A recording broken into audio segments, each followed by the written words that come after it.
You're listening to the KGRA Digital Broadcasting Station, Salt Lake City, Utah, Van Buren, Arkansas. Today's episode of Expanded Perspectives is brought to you by ZipRecruiter. Find out today why ZipRecruiter has been used by businesses of all sizes in all industries to find the most qualified job candidates with immediate results. Right now, our listeners can post jobs on ZipRecruiter for free.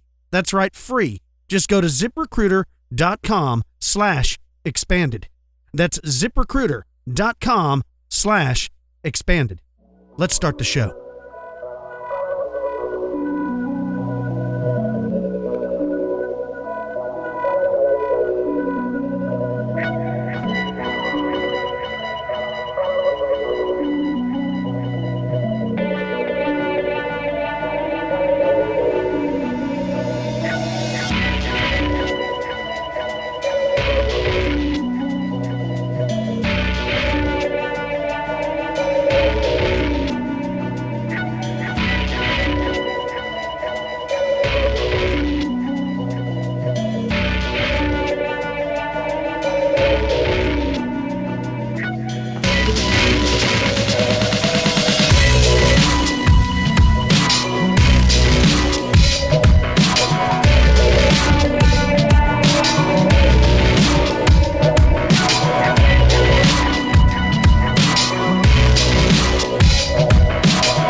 Out there, everybody, and thanks again for joining us here on Expanded Perspectives with me, Cam Hale, and of course, as always, I couldn't steer the ship without mi amigo, the Philly Kyle Wilson. How's it going, everybody? I'm excited to be here in studio. You almost got blown away getting in studio. Yeah, man, the northern hit. It's crazy. It was like 50 degrees, and then they're calling for snow and sleet in like 3 hours, and I was like, there's no way. Yeah.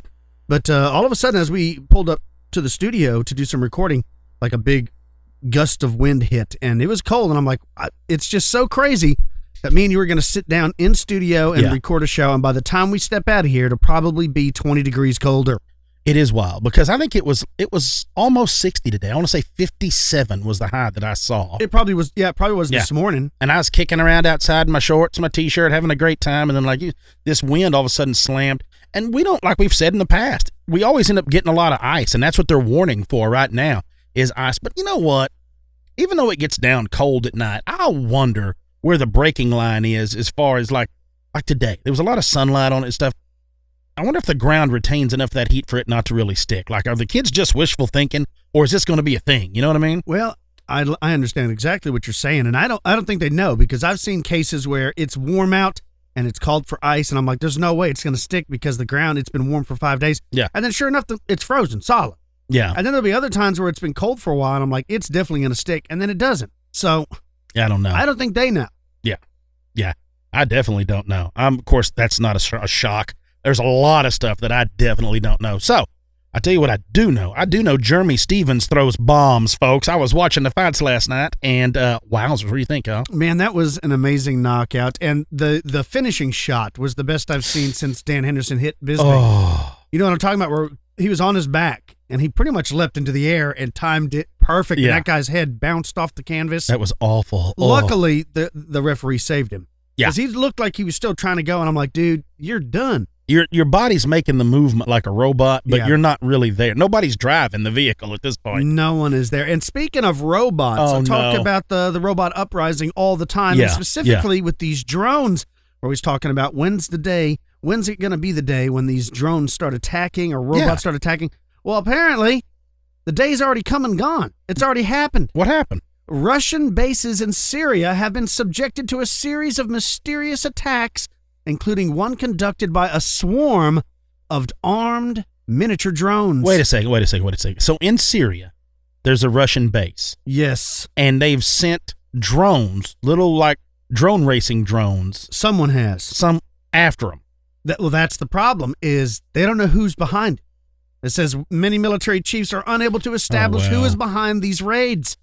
The latest and most unusual of the incidents saw 10 unmanned aerial vehicles, or UAVs, packed with explosives descend upon, I don't know if I'm pronouncing this right, but Khmeimim. You're not. Khmeimim Air Base, which is Russia's vast military headquarters in northwestern Latakia province. And another 3 were attacked by another nearby Russian naval base at Tartus. Now the Russian military... The TARDIS? Yeah, that's what the name of this Russian naval base is. Tartus.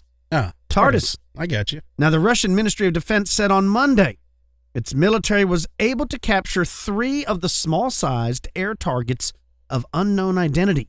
7 were shot down, and the remaining 3 exploded after crashing nearby on the night of January 5th, 2018. There were no casualties or damage to the base, and a statement issued by the ministry said it was the first time terrorists had used a masked drone attack from the air launched at a range of more than 50 kilometers using modern GPS guidance equipment.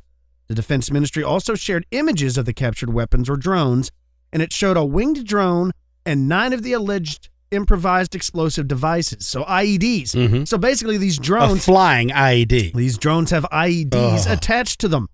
Now on Wednesday, this last Wednesday, the defense ministry announced the drone's launch site was located in the southwestern region of Idlib, a province controlled by several rebel factions and insurgents in the ongoing civil war. The attack came less than a week after 2 Russian servicemen were killed during a mortar assault at the same base.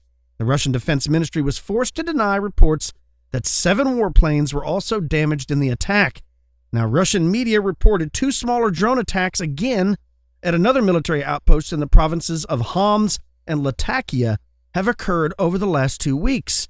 Now, there's a girl named Jennifer Kafrilla, who's the senior intelligence planner at the U.S.-based Institute for the Study of War, and she told the Washington Post that the attacks raised questions over Russia's claims that the Syrian war was essentially finished.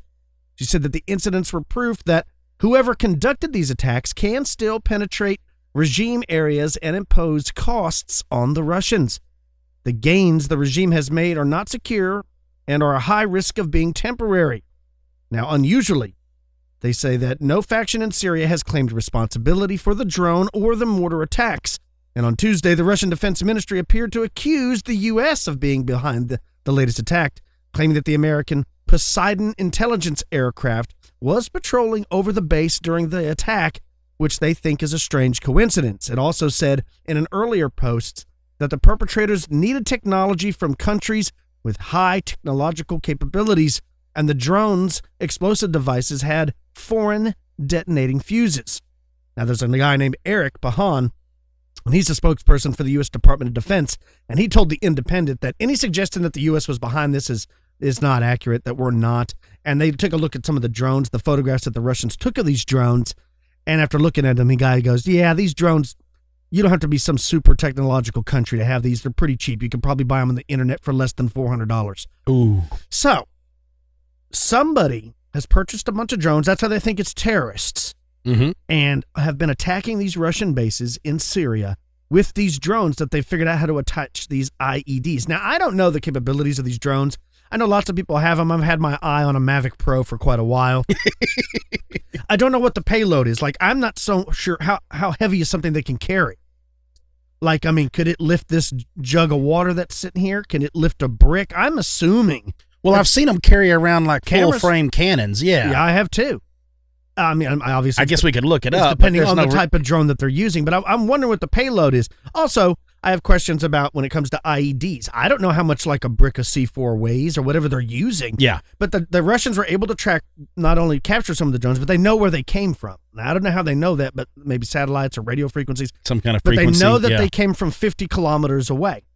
And it was multiple drones. So they were flying in formation. So like the videos we've talked about all the time where you see Boston Dynamic or these other companies or these universities, lots of times universities like Carnegie Mellon University, where they take these drones and they're able to go through windows. You've seen them and it looks like a school of fish. It looks like a swarm. But it's basically drones. Well, terrorists are already implementing this. You know what's funny? And what a better technique. I mean, seriously, if I wanted to blow you up and I know that you have tons of guys lined up in trenches or whatever, with guns. There's no way I can go over there. There's no way I'm going to be able to sneak in over there.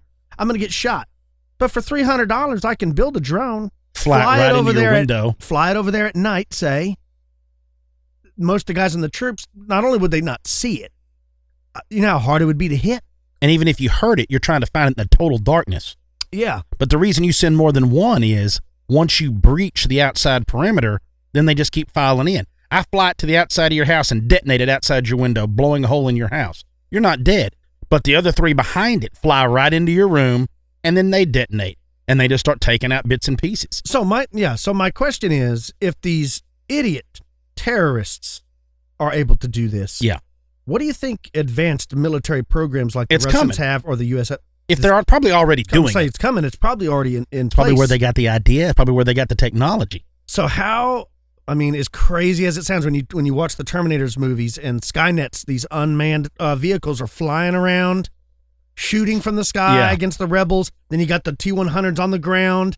I mean, that is I'm surprised a real possibility. It's not been thought up earlier, because if I'm not mistaken, I believe radio-controlled aircraft were started out like in the 60s when they used to do that. They used to be a big thing. I mean, it was a big thing of flying those model planes. Oh, yeah, because even in I can't think of the operation right now. It's on the tip of my tongue. I can't think of it. But when we were trying the Cuban Missile Crisis, we were going to secretly fly a remote-controlled airliner passenger plane. But I don't mean a full size. I'm talking about the little small ones. I'm talking about the little RC, whatever size they would be, the 10th or 13th or 18th or whatever size it is.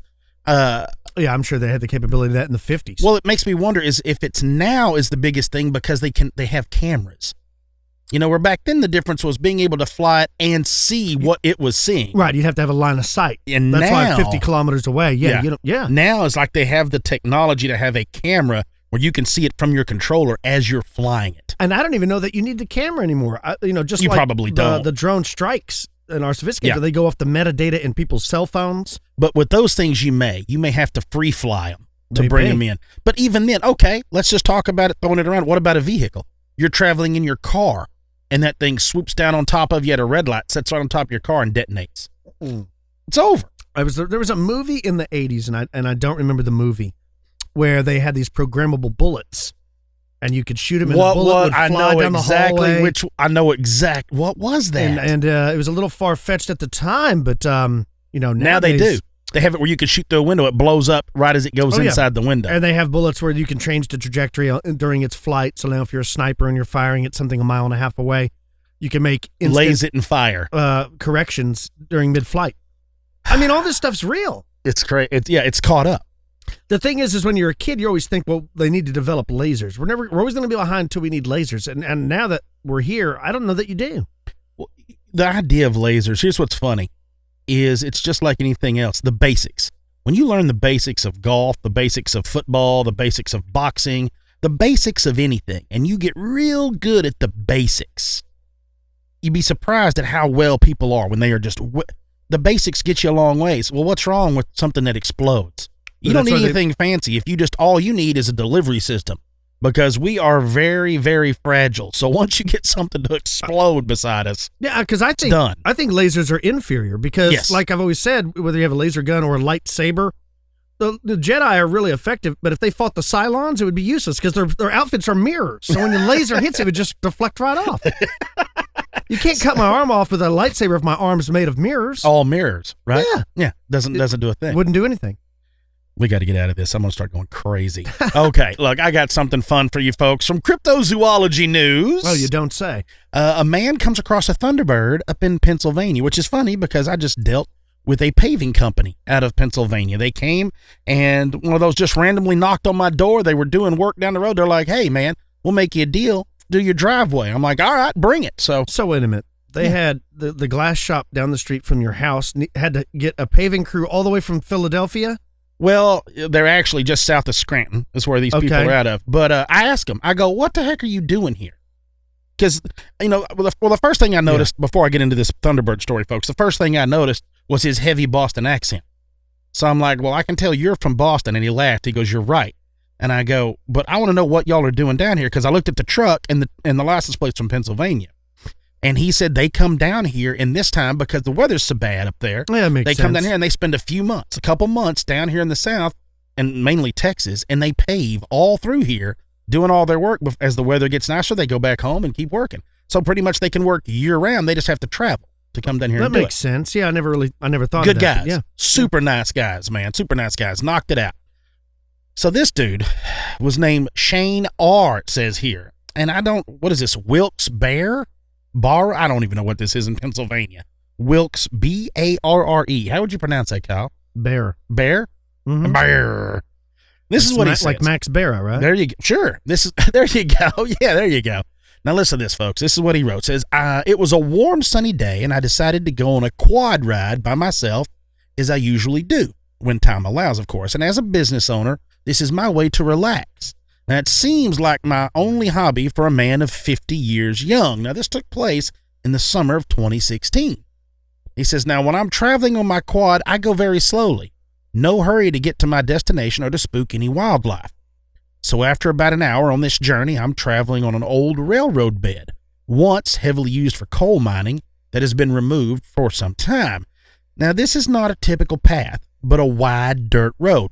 It says 2 Jeeps could pass each other with no problems.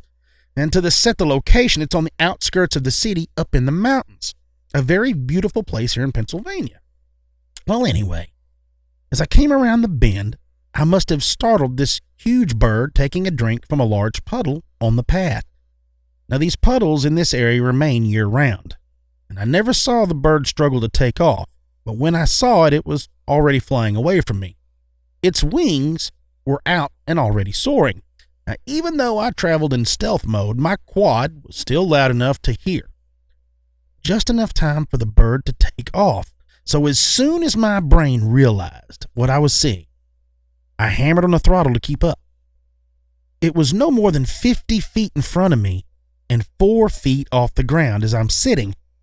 And it was a very warm and sunny day with the sun over my right shoulder. Now, I could see this bird was jet black with feathers like a crow or a raven. It was so black that the sun brought out a bluish purple tint on its wings. I believe I have a tape measure eye, at least compared to most people. Now, this bird had a 10 to 12 foot wingspan and a pretty thick body. Now, my vantage point, bearing down on it from behind, was unreal. This was no turkey vulture. I've seen many, even up close. Now, I'm no bird expert at all, but I'm always fascinated by hawks. I just love to watch them when I'm out. This was something I felt did not belong, and most importantly, did not want to be seen, unlike other birds. Now, obviously, I didn't see the head, but as it was incredibly, of course, large. To put it in perspective, in a dream state, you would think you could ride this beast. And this is only from seeing it fleeing just in front of me. Now, when I think about the wings, I would say that I only weigh 165 pounds, and if I needed wings to fly, they would have been large enough. Now, as I tried to gain pace with this bird, I knew I would not be able to, because from where the bird was drinking, the puddles ahead would slow me down for sure. So I shortly stopped to watch this bird traverse the now winding trail. It had still remained about 4 feet off the ground and seemed as if it never moved its wings or even tried to gain altitude. There was no desperate flapping of the wings like a vulture or any other bird that I can think of. It was literally gliding through the forest on that seemingly small path at this point, almost like a plane. Now, after it was out of sight, I knew the path up ahead would split, one going down the mountain, one going up. It is certain to me that the bird glided down the mountain path to gain the altitude it needed.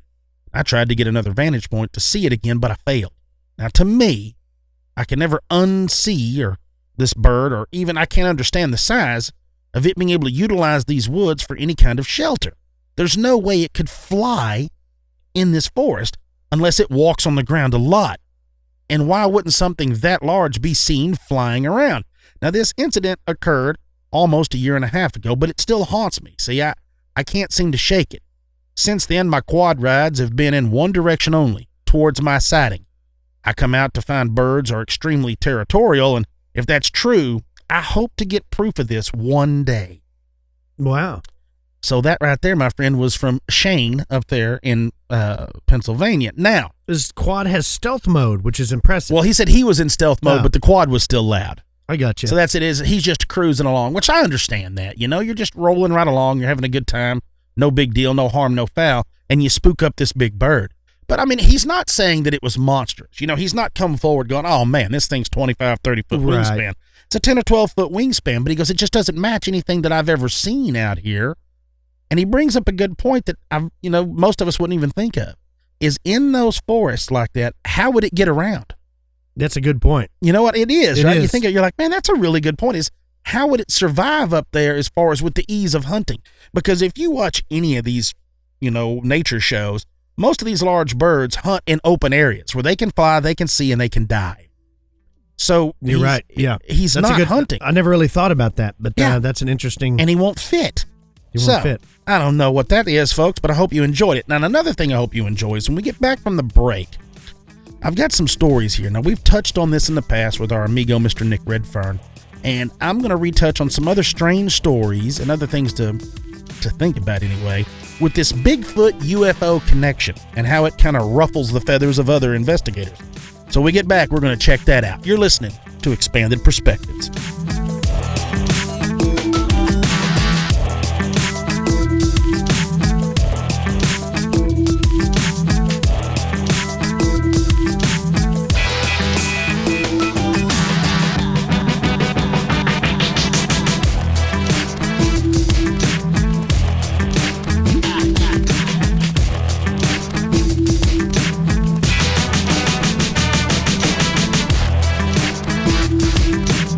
A fresh new year has begun, and if you're setting new goals for your business, it's extremely difficult to reach them without the right people on your team. And lucky for you, ZipRecruiter has transformed how you go about finding them. ZipRecruiter posts your job to over 100 of the web's leading job boards with just one click. Then, ZipRecruiter actively looks for the most qualified candidates and invites them to apply. Then they review every application to identify the top candidates so you never miss a great match. And that's why ZipRecruiter is different from everyone else. Unlike other hiring sites, ZipRecruiter doesn't depend on the right candidates finding you, it finds them. That's right, Philly. No wonder 80% of employers who post on ZipRecruiter get a quality candidate through the site in just one day. That's right, one day. ZipRecruiter simply is the best way to hire. Now find out today why ZipRecruiter has been used by businesses of all sizes and all industries to find the most qualified job candidates with immediate results. And right now, our listeners can post jobs on ZipRecruiter for free. That's right, free! Just go to ZipRecruiter.com/expanded. That's ZipRecruiter.com/expanded. Now one more time, you get to try it for free. For everyone hiding under a rock, that's ZipRecruiter.com/expanded.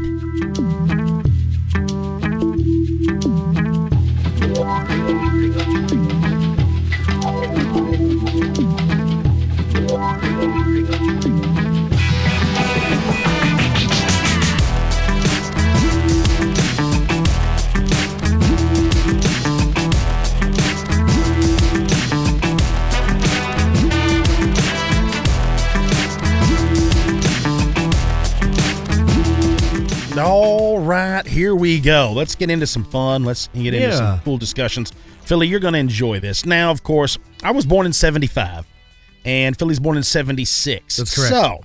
So this actually happened before Kyle was born, and I was just a pup when this came out. But I have seen it. I have gone back and watched it online and all that stuff since everyone had talked about it. What I'm talking about is the secret of Bigfoot. For those of you that don't know what this is, it's a 2-part show of the $6 Million Man. It is epic. The graphics are amazing. Oh, it's so great. Now, it came out in February of 1976. And I didn't know this, but it is, they claim it is one of the most popular episodes ever. Really? Of that show, yes. So even though it was really cheesy, everybody loved it. Everybody loved it and still love it. Still love that episode.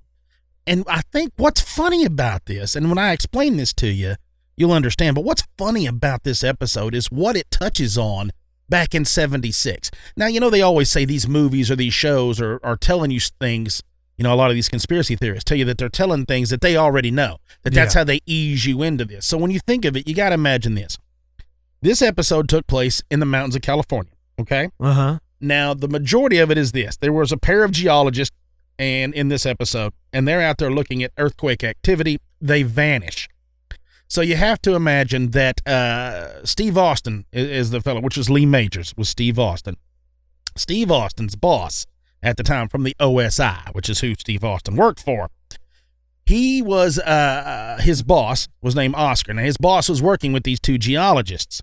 So as it goes out, they start trying to find, all right? They start trying to figure this all out. So they send the $6 million man out to try to find where they went. These people vanished. Well, while he's out there, he finds Bigfoot tracks, right? Steve Austin finds these Bigfoot tracks. Yeah. Well, just so you know, if you don't already know, at the time in this show, Bigfoot was played by Andre the Giant. So that's awesome enough, okay? Makes sense. So what ends up happening is Steve Austin is there, the $6 million man and his boss Oscar. They're all in this little camping area, and they get into an attack by Bigfoot. He attacks them.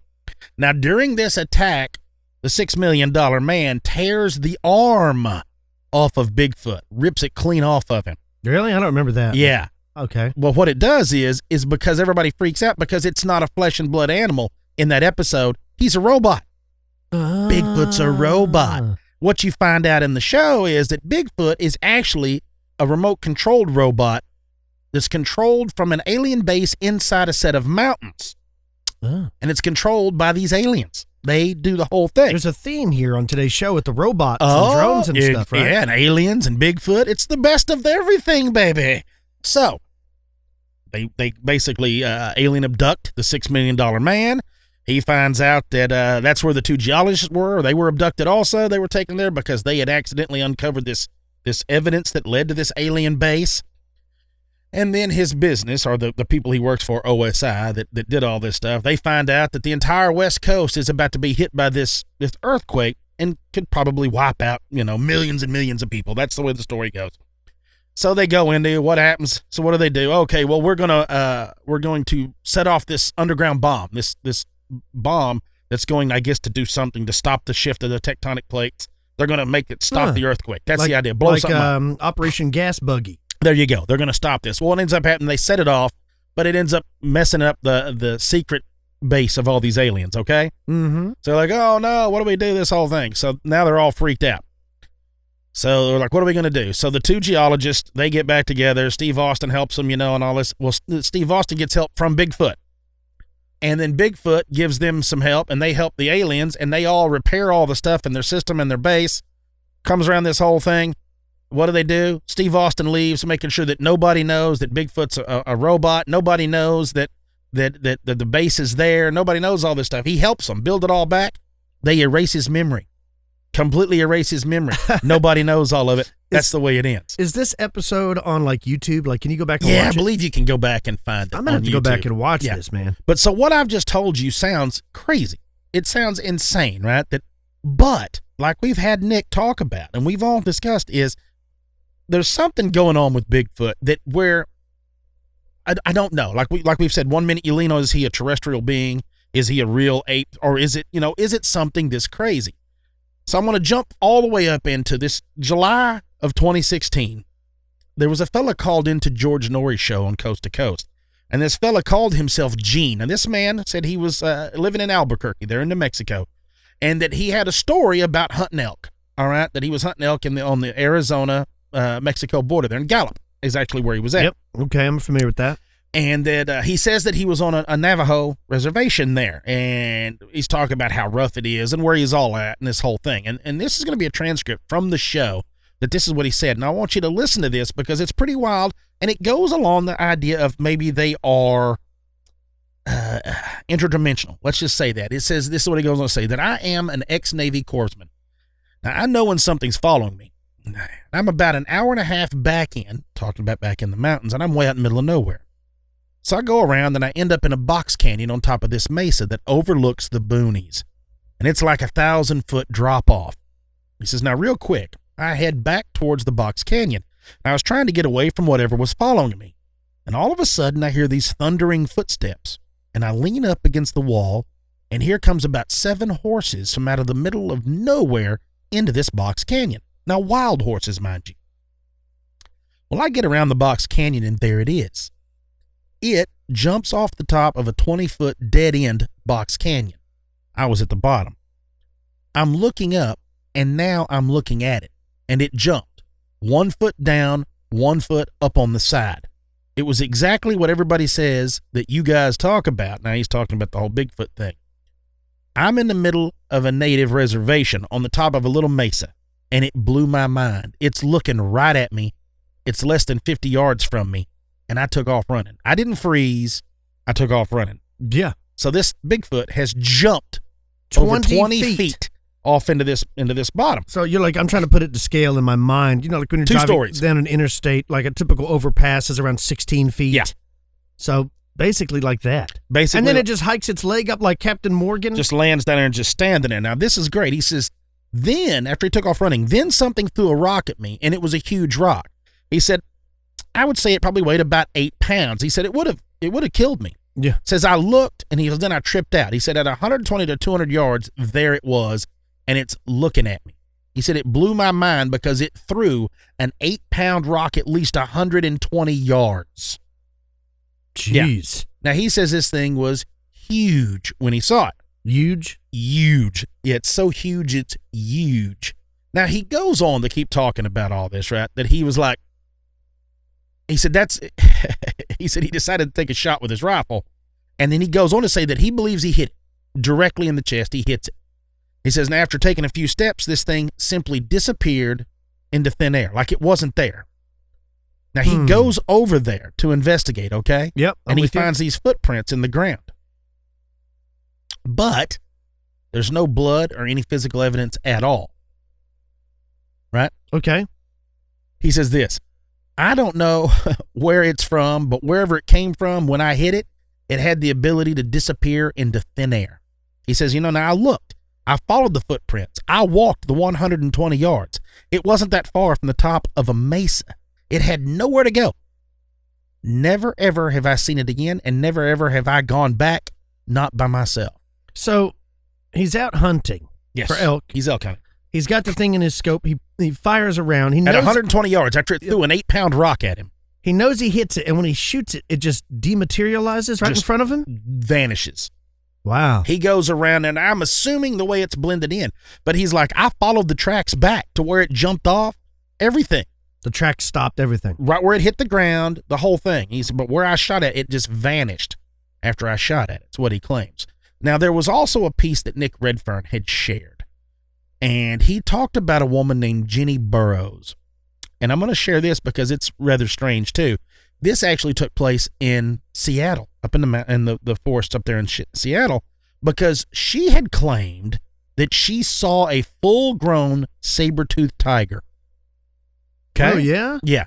And the reason I share that, you're going to catch on to this. Now, according to her, that she had her dog. He was taking her dog named Bobby. It was a Labrador. And they were just walking in the woods, taking out for a walk. And that she said suddenly Bobby just stops and starts whining. Like a dog, just that whimpering whine. But said it's not like a normal, like a whine, like I want to go chase something, you won't let me off the leash to chase it. Said Bobby lays down to the ground whining and shaking. Oh, that's not good. Yeah, now you're like, uh-oh. Now Jenny instantly, she's like, my dog's having a seizure. This is it. Something's not good. So she squats down, she's patting on him, like, oh, freaking out. Like, what's happening to my dog? Says the dog is looking off to the left where they're standing, intently, like whining and looking in the woods. So she looks to the left. She said when she looked to the left, she was in horror at what she saw. She said there was a large cat in the undergrowth, whatever the ferns, whatever's growing up in there. Right. It's crouched down in there. Now she goes, it was like a mountain lion, but way bigger. Way bigger. Now, could it have been? She said, yeah, it could have been. But she said that the dread that I felt was so big. And then she said that I could see its face clearly. And she goes, what I could see was its 2 huge saber fangs sticking down out of its mouth. So if it was a mountain lion, it had 2 ginormous incisors. Yes, hanging down. And Man. it was twice or 3 times bigger than a mountain lion. that was underneath all that stuff. And she even said this, and Nick had even quoted saying that you don't have to work in a zoo or a museum to know what a saber-toothed tiger looks like. It's what she said. Everyone knows. Yeah. Everybody knows. I would agree with that. Yeah. But this gets even wilder. Now, she said that this thing was standing there in full view, and it comes out of the bushes and just stands there. But she said that she could see that its body was semi-transparent. She goes, the bottom of its front paws were missing. She said that she could see, what she was seeing was not still living saber-toothed tiger. She saw the ghost of a saber-toothed tiger. That's what she said. She goes, it was almost like a ghost, like it was in its old hunting grounds from thousands of years ago. That's where it was at. Wow, man, that is. I've heard cases of dinosaurs. I've never heard of cases of saber-toothed cats. That is interesting, and it makes more sense than a physical specimen still living. You know what I mean? But that is interesting. It's wild, right? Yeah, that you see part of it and you could see through it. You're like, what? But what's wild is the dog saw it. So it's not like it was her. Right, yeah. The dog is reacting to what that is. So it's real enough that it's got the dog flustered.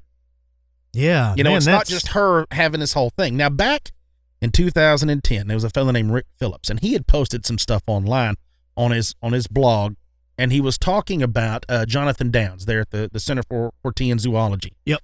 And Jonathan was the man that coined the term zooform back in the 90s. And it was about what he said was a phenomenon that was a result from a complex psychosocial and sociological phenomenon that this is what he said, it suggests that to classify all such phenomena as paranormal in origin is counterproductive. It says thought form might be understood as psychospiritual or complex of energy or consciousness manifested either consciously or unconsciously by an individual or a group. Thought form are understood differently and take on different forms. Now, Rick goes on and makes this whole thing. He talks about anomalies and paranormal entities that might fall in these certain temporary beings. Now, what he's talking about is temporal characters that represent this idea, and this is what he leads it into. Bigfoot-type entities like the ones and things seen on the Skinwalker Ranch. Right. Is what he talks about. He talks about Mothman. He talks about chupacabras. He's like, are these thought forms? I've often thought about that when it comes to dogmen. Yes. Same because I'm thing. like, why all of a sudden, like in the 80s, did all of a sudden people start seeing upright walking canines or werewolves or whatever? And is it like we talked about, like so many people are familiar with what a werewolf looks like because of cinema, because of film. So people are now seeing this. Maybe 300 years ago, people were seeing strange things in the woods, but they were taking on a different form, like a centaur or something, because they were familiar with Greek mythology. They didn't have movies, but it was based on the stories that they knew about, a minotaur or centaur or something.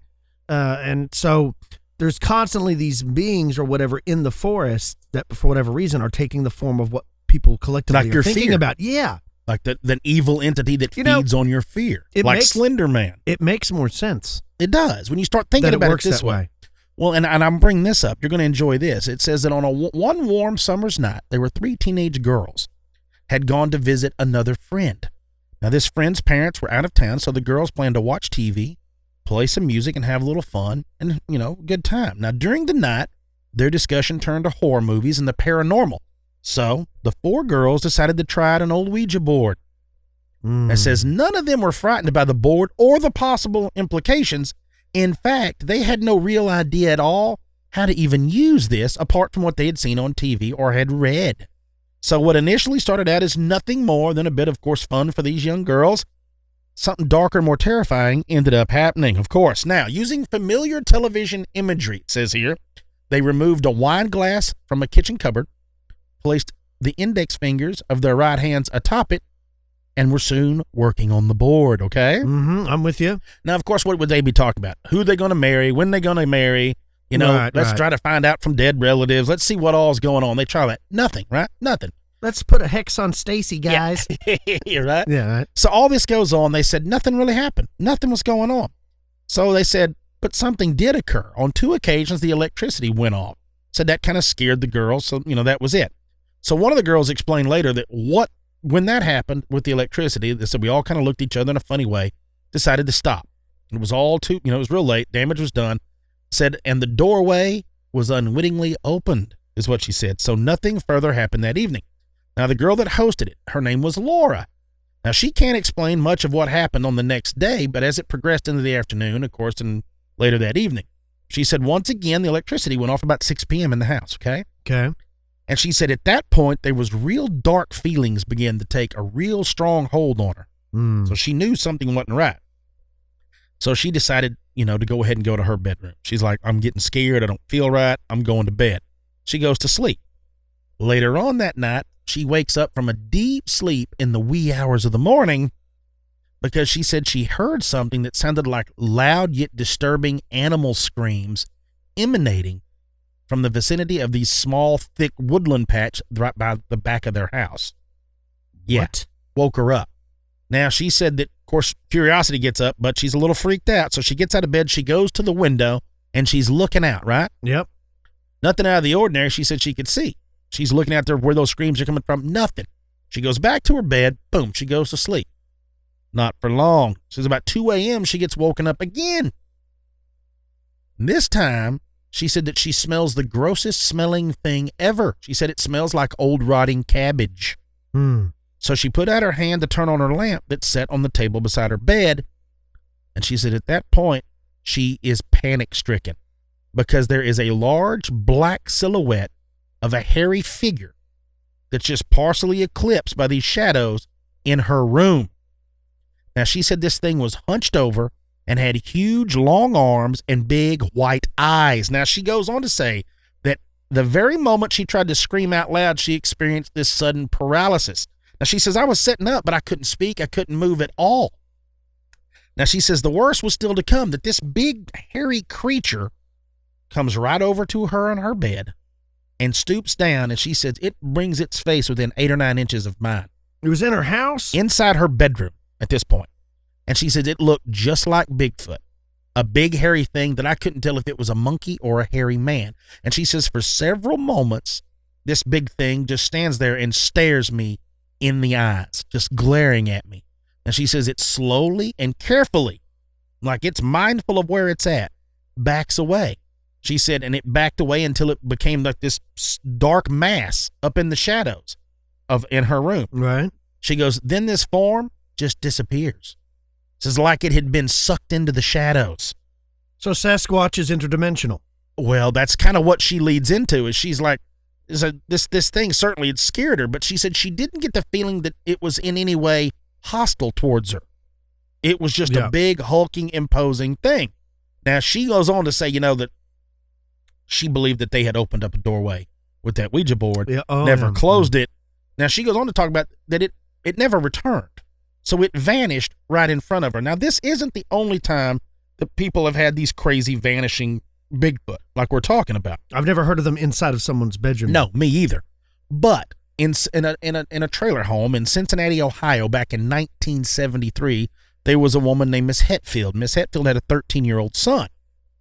Now, this took place in the wee hours. I'd say 2:30. Did he grow up to be James Hetfield? That'd be awesome, wouldn't it? And, yeah, right. On October 21st at 2:30 in the morning, Miss Hetfield got up to get her a drink, and she said she noticed some really odd lights in the parking lot adjoining out there to where she lived. So she was looking out the window like anybody would do. You're like, what is all this light, I mean, it's like you wake up in the middle of the night and there's an ambulance or something down the road. You're going to look around. You're like, what the heck? So she looks out the window. And she says there was one light in particular that caught her eye. She said it was a weird, unexplainable cone of light. She said the light was shaped like a huge bubble umbrella, and it was about 7 foot in diameter. Now, she goes on to say that nearby she spotted a grayish ape-like creature. And she said this creature had no neck, a very sizable waist, moving slow, and had a very downward angled snout. Now, she said it entered into this light, and then about 5 minutes later, so she's watching this whole thing. Now, the time might be off a little bit, but she said about 5 minutes later, this UFO that she's looking at, this light vanishes, and so does the Bigfoot, or this ape thing vanishes also right in front of her. Now, that's not the only thing. Again, a few days later in Pennsylvania, Fayette County, we're back in Pennsylvania, folks, in 1973, there was a group of farmers said they saw a dome-shaped UFO that was very brightly lit.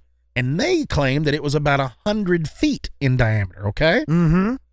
So they drive towards it, and everybody's like, what is this? So they Right. drive out there to it. Yep.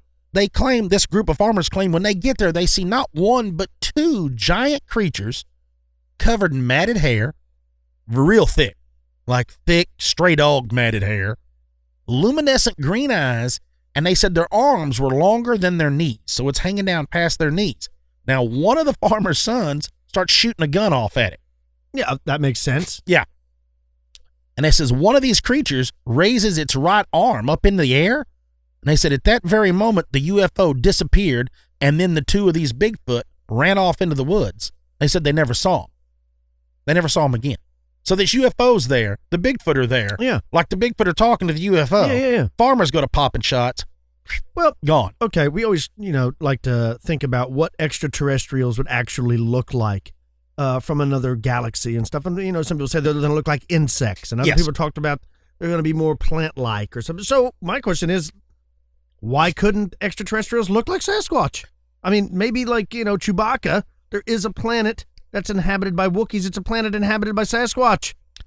And it looks like that, and that's why people see them. That's why nobody can catch them. At this point, I mean, we don't know. Is it any crazier than some of the other things No. we hear about on this show? No, anybody's theory at this point is up and open for debate because we don't know. We have zero hard evidence of either. Yeah, even if a hunter, say, shoots one and kills it, the invisible spacecraft that's cloaked at the time just like beams up its body into the spaceship. That's why you never find the skeleton. What if when it dies, it vanishes? It may be. That's it. Well, so I've got another one here for you. You ever heard of the Bossack encounter? This is the one that gets everybody going. I believe I am familiar with Yes. this one. Does this have to do with the orbs and things seen? You're going to love this. On December 2nd of 1974, at 10:30 p.m., there was a dairy farmer, and his name's William Bossack. He was 68 years old at the time. Now, he had a farm there, a dairy farm, for a little over 40 years, okay? Okay. And he lived in Frederick there. And that's in Polk County there in Wisconsin, the northwestern part, actually. And he had been at a farmer's co-op there in Frederick and was driving back in his car back to his house there in southeast Frederick. He says he was about a mile from his farm when he spotted this object on the side of the road, the left side of the road up in front of him. So he slows down, right? Mm-hmm. And he says there's a big fog bank that he hits. Poop, he hits this. So his headlights, he says, reflecting off this. He slows down. He's like, what the hell's going on? Now, this object, he says, was completely motionless.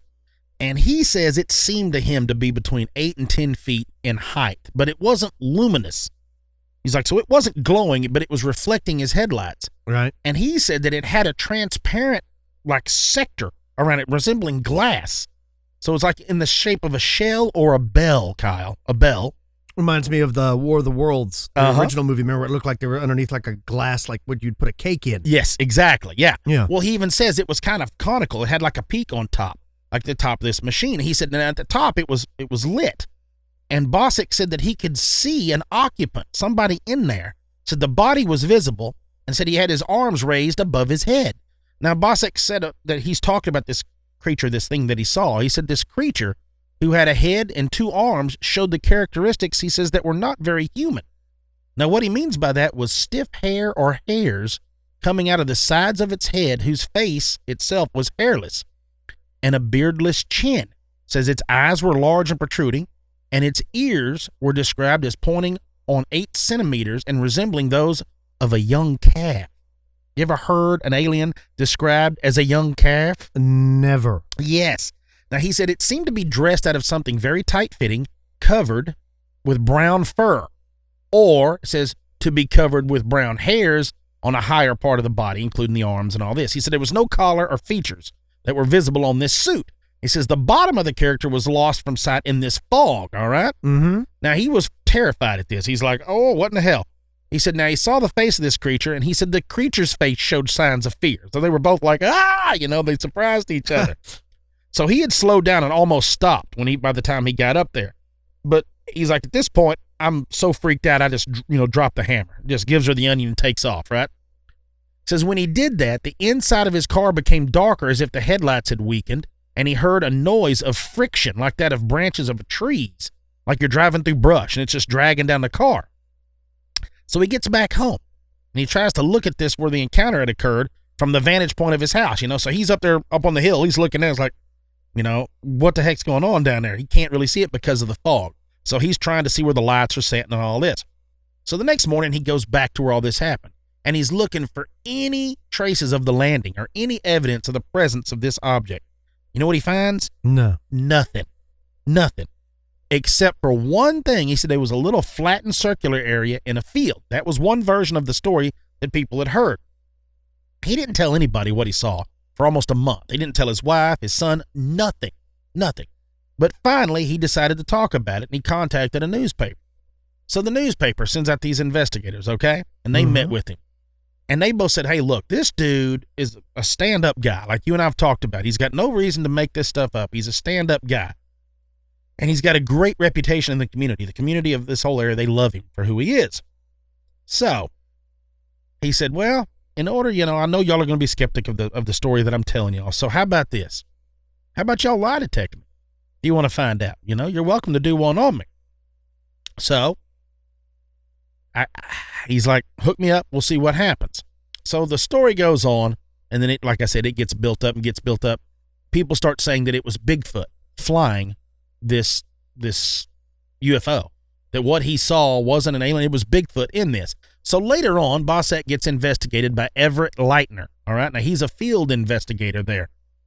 So he sits down. He says that the newspaper account, which appeared there in the St. Paul Pioneer Press, was, he says, extremely accurate. This is what Bossack says. He goes, it was accurate. He goes, except that the ears on the human that he claims he saw inside were placed higher on the head. And the human, is what Bossack referred to it, said it had hair sticking out of the sides of its ears, with ears protruding about 3 inches, and that they were shaped like a calf's ear. So it's coming out of the top, not like the sides, out of almost like a fox is what we're talking about now. He also says it had no collar or shirt with a seam in front, but appeared to be clothed in something tannish brown in color and skin tight like a diver's suit. Now he goes on, he's given more detail. He's like, both arms were extended above its head and hair stuck out from the outside of the arms. He had no beard, but there was hair or fur on the upper part of his body. Now, like he says, he goes, the rest of it, man, I couldn't see. From the waist down, because of this fog, I couldn't see it. I don't know, but I can tell you that its eyeballs were very large and protruding, like bugging out. And he said that he was frightened at the time, but he said the look on the face of whatever was flying, whatever this thing was, it was just as scared, if not more so than I was. So he's like, whatever I drove up on, it freaked this thing out. Now, he talks about getting up there closer and closer and how he hit his accelerator and all this stuff.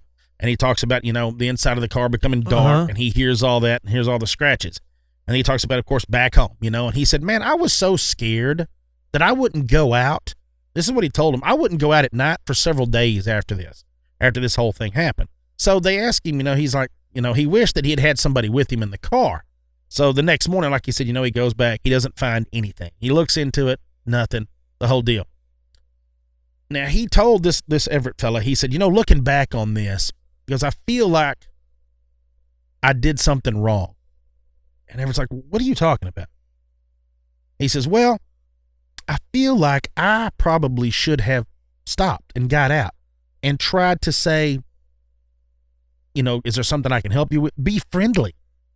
That's what he feels like. He's feeling this guilt. Like, maybe I should be friendly. He goes, this is what he said. I wish I could meet up with them again. Yeah. So. Like, sorry, dude, I just freaked out. I just panicked, man. Yeah. I didn't know what to do. And he goes back in. He tells the whole thing, that he's like, hey, look, I know people are going to be skeptical after hearing what happened to me. And he goes, I completely understand it. He's like, I understand it sounding crazy. And he goes, and he told Everett the same thing. I'll be happy to take a lie detector test to prove my point. But Everett's like, man, this guy, everybody that he's spoken to about Bossack was like, this dude is a stand-up guy. Like, why would he make this whole thing up?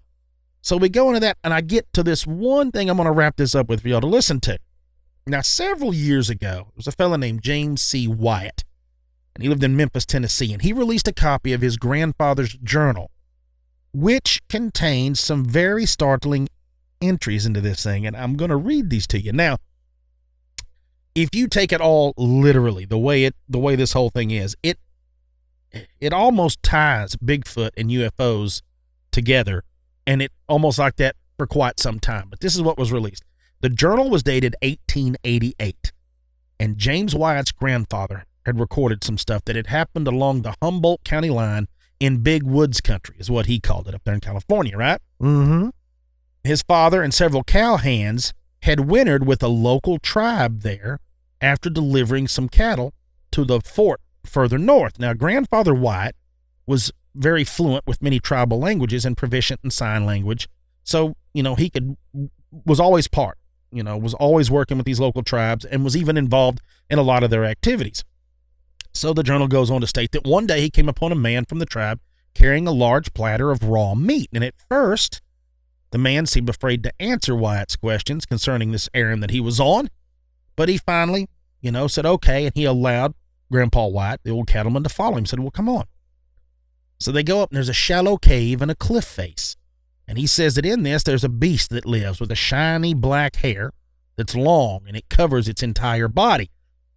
The native Indian fellow there tells him, he goes, except for its palms and an area around its eyes. Now, he says that this man-like creature did not seem wild or vicious. It sat cross-legged, like the natives do, and would eat like the wolves do on this raw meat. So it's sitting there.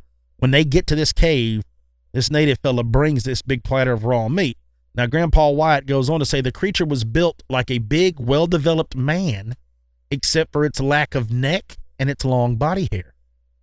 Now, the creature's head seemed to rest directly on its shoulders. Now, Wyatt visited the man-beast cave, or the man-beast in the cave, he says, more than a dozen times.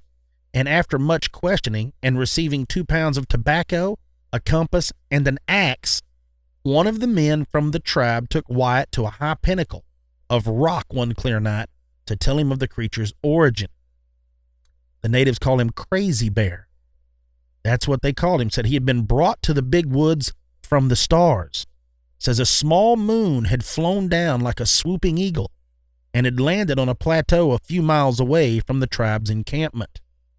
The beast in the cave and 2 other crazy bears had been flung out of the moon before the craft had once again soared off to the stars. The man told Wyatt that the other crazy bears had been left in the vicinity over the years, and Wyatt's guide and several of his fellow villagers had occasionally seen the men who put the crazy bears off the small moon. They did, says, not look like the giant hairy ones, but appeared to be more like men such as themselves. The men from the small moon had much shorter hair than the tribespeople, though they wore shiny clothing. They always waved to the Indians in a friendly manner before they closed the door in their small moon and flew back to the stars. The crazy bears had been led to the village by the Indians, and at no time had the hairy giants offered any resistance to their benefactors. Says the Indians believed that the crazy bears from the stars had been sent to bring them powerful medicine, and they would not permit the creatures to stray away, lest they would be captured by rival tribes. He goes on to talk about how they, there's been a lot of speculation about this. Could these have been, like what you and I have just been talking about? Could these have been something that are these the aliens themselves, or Mr. Wyatt, who actually let this, his grandfather's journal, he would even go on, and he's been actually quoted speculating that who is to say that the crazy bears weren't exiled to our planet for some crime or other infraction of laws on another planet or dimension. Right. So he says, on the other hand, is it not inconceivable that the hairy ones are the food animals of some distant world that have been planted here on Earth to produce herds, just as the old shipmasters used to place pigs and goats on islands to multiply and flourish for food of later voyages? Says they have not proliferated in great numbers, maybe due to their inability to provide for themselves, especially if they've been kept as produce animals for generations. And he goes on to say, or perhaps the climate, the atmosphere, or the food available to them is against their best survival purposes. So what do you think about that? That's it. That's the whole thing is now look, like we've discussed with Nick on here before, there's not an overabundant amount of sightings that people have had with Bigfoot and with these aliens. But let's just say this. Maybe it's because everybody that sees Bigfoot is their way. There's thousands of reasons. that you haven't seen Bigfoot and the aliens together, like them being thrown out. Right. It is wild that there is a journal from 1888 that's what the natives in the area of California are telling them. The tribes are telling them that these hairy, crazy bear were thrown out of the moon, and the moon, it's a spacecraft. If you look at the literal translation, if you take exactly what they're saying that a spacecraft landed and basically released Bigfoot. Yeah. That's what it's saying. So, is it inconceivable, like this fella puts out, what if there are, whatever planet they're on, or whatever dimension they're on, maybe Bigfoot is a criminal, but I've even thought about it and took it this far. The worst thing that you can ever have taken from you, at least the way it affects your family, was dementia.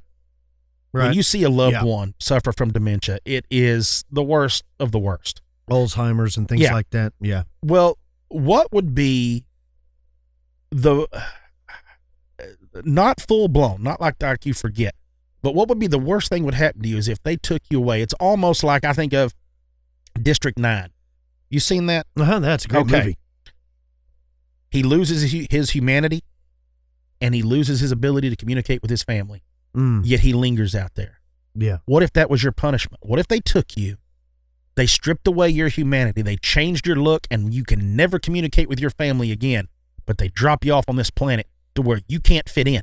Right. Yeah. You can't fit in. That's it. That's your punishment. You have to live off the way you can live. We're going to make it to where your body will be able to eat. You won't freeze to death, all this stuff. You may live hundreds of years longer than normal, but that's your punishment. Your punishment is you will never be able to go back to the advanced civilization that you came from. You will never be recognizable by any of your family, and you will never be able to communicate with them. But in your mind, you still remember everything. That is a wild theory. Right? But what if that's what they're doing here? It may be. Yeah. It's insane. It's crazy stories, man, and I love it. I love those kind of stories. Well, if you have any ideas or thoughts of your own on the subject matter, don't forget you can email the show at expandedperspectives@yahoo.com. Also, if you'd like to share some stories, you can send them to the same place, or you can call us at 817-945-3828. Before we get out of here, let's thank our sponsor, ZipRecruiter. Find out today why ZipRecruiter has been used by businesses of all sizes and in all industries, Cam, to find the most qualified job candidates with immediate results. Right now, our listeners can post jobs on ZipRecruiter for free. That's right, free. But you got to go to ZipRecruiter.com/expanded. That's ZipRecruiter.com/expanded. Also, don't forget, if you want to help out the show, you can write us a review on iTunes. I believe Cam is going to be doing some shout-outs soon. We've done it before. Yeah. And it's been so long since we've done it that we don't remember where we left off. Oh, yeah, there's no hope for me. So I'm sure we probably are going to accidentally skip a lot of people, and we apologize for that. But we're just going to pick a random spot and start shouting out people that have written us reviews. And if we missed you, then I guess the only way to get back in rotation is to write us another review. Right, yeah. But we're sitting at like 729 right now, and we'd really like to get to 1,000 in the year 2018. So if you want to write us a review, that would be awesome. Cam, do you have any shout-outs prepared? I've got some going here. Bobzilla Aliens 125. Thank you. Please go away. Deanne, or I guess it's supposed to be Dean. Dean in St. Paul. I hate nicknames. Big Boy 6247. Harley at Travel Oddities. Saber 5150. Nikki Wonkenstein. Shadow Fox. And Monkey Man Junk Metal Dude. Wow, that is a mouthful. Yes, so and Celtic Rider. Right on. So thank y'all so much. Like I said, look, I'm starting at the start of 2017, and I'm going to bring it up. If I have missed you, I am truly sorry. And write another one. Get back in the rotation. Right. Write another one. You can write more than one. Bring it on. Yeah, we'd appreciate it. Don't forget, if you like Expanded Perspectives, but you want more, we offer an additional show every week called Expanded Perspectives Elite. And that's easy to sign up for. You just have to go to the website, expandedperspectives.com. Click on the Elite tab. Signing up is easy. It's about $5 a month, and you'll get an additional show every week, as well as access to the entire back catalog. It's an incredible deal for only $5, and your monthly contribution helps out the show tremendously. We use that money to buy books, periodicals, equipment, just whatever, just to keep the show going. It helps us out. Camera equipment. I know that Cam's got his eyes on some new GoPros. Woo, what? Even though we have the Hero 4s. It seems like the Hero 4s were brand new just the other day, and they're already out on Hero 6. Yeah. But I know that you've been looking to upgrade some more cameras because you want to do some filming. Well, I'm fixing to start launching more stuff on YouTube. Yeah, and then like we said, I'm putting more stuff on that YouTube, and then we're going to start another. That was the whole idea, and that's the thing is we're going to start another YouTube channel of all of the crazy stuff that me and Kyle go and do.